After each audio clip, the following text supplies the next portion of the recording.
Now, from Into Tomorrow, this is an ITTV special report. Revision3 is well known for their original programming on the web. They've always done some very cool things. We love following them as well. They produce several popular shows like Geek Beat TV, Soldier Knows Best, Techzilla, The Ben Heck Show, among others, for an editorial view of IFA. We've asked our next guest to join us. It's always a pleasure to have him on the show, and we meet up at various trade shows all around the world. El Jefe himself, the CEO of Revision3, Jim Louderback. Hey, Jim, how are you? I'm good. Thanks for having me on. It's a pleasure, especially your perspective for this show. It's your first time here at IFA for Revision3, and we wanted to get your objective take on all the cool things you're seeing or not. Yeah, well, the first thing is I don't go to any show until there have been at least 50 of them. So I had to wait to do the 51st. You booked your ticket. I didn't know this was the 51st. That's a lot of technology. Did you know that Albert Einstein was one of the original keynote speakers for this show? I did not know, but I did learn that big tower, which I'm sure you've talked about. We've been in it. Is where the first TV broadcast here was. Correct. So, the Funkturm. The Funkturm. Which is a radio tower, but of course later became a TV tower as well. And have you been up there to eat? Can you eat up there? You can. There's a restaurant up there. We show you on this week's highlight video the restaurant and the view from the top and so forth. So, not eating there. Not eating there. But that's old technology. So, there's a bunch of stuff here. It's very interesting, having been to CES and been to a number of shows, not here.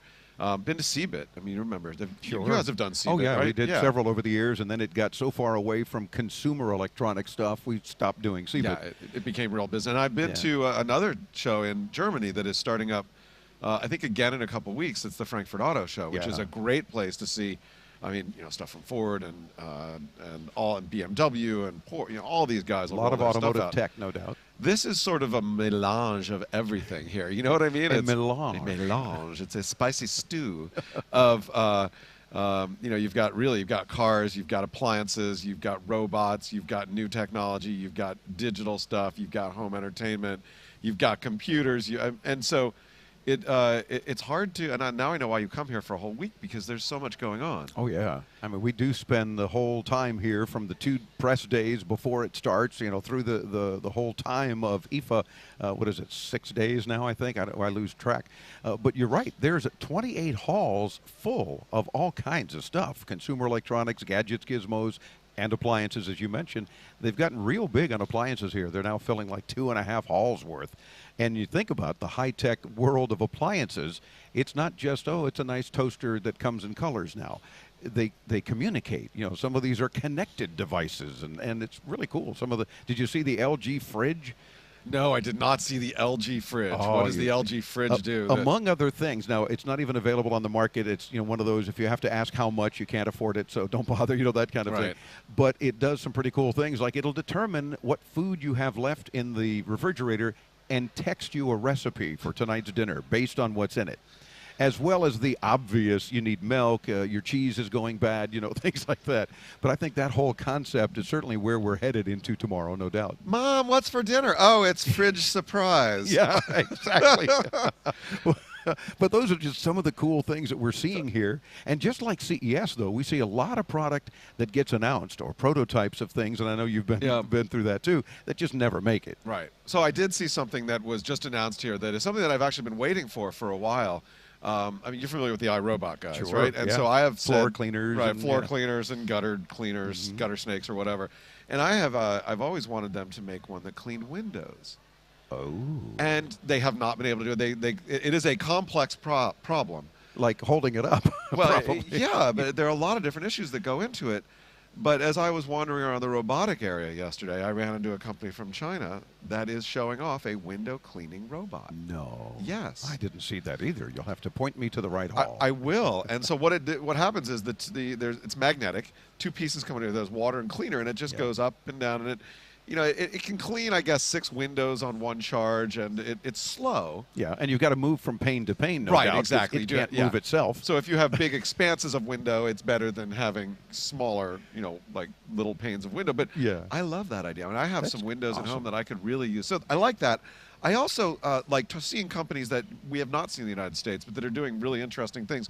Like this one from a TV manufacturer, Luva, had your screen, and then next to it they had your TV.